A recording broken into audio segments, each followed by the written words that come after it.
Okay, setting out a right angle corner, and we're going to bisect the angle. So what we've got here, we've got a 90-degree corner, which has been set out with a square and then extended with a spirit level. So to bisect it, I'm going to use my dividers. I'm going to set them at any length, longer the better, and I'm going to put it in the corner where the 90 degree is, and I'm going to scribe an arc there.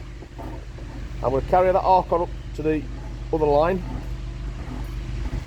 and then I'm going to put the divider on there and strike an arc in the middle. I'm going to come from this first arc and scribe an arc through the middle. Okay, so the point where the two arcs intersect there and the original corner, I'm going to put on a straight line.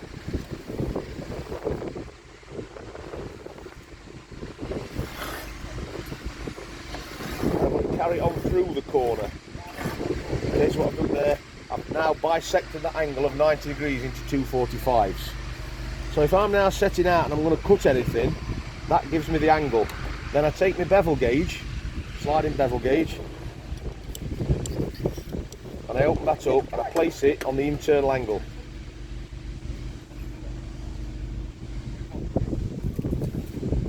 And then adjust it slightly,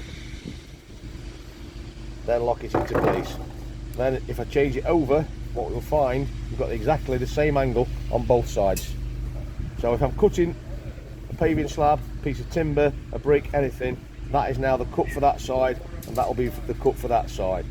If I'm working with something that's got an overhang, so if I've got a coping slab or an apex coping, this will have an overhang. So that will be the face of my wall, okay, but I need to adjust for the overhang. So putting on a 20mm mark because I've got a 20mm overhang.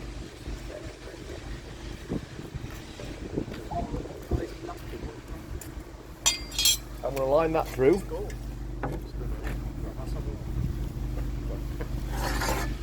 That gives me a second line that intersects with my angle there.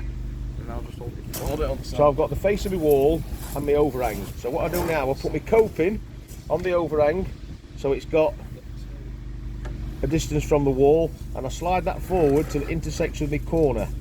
Okay, now I can mark that there, and then I can come over to this side and mark that.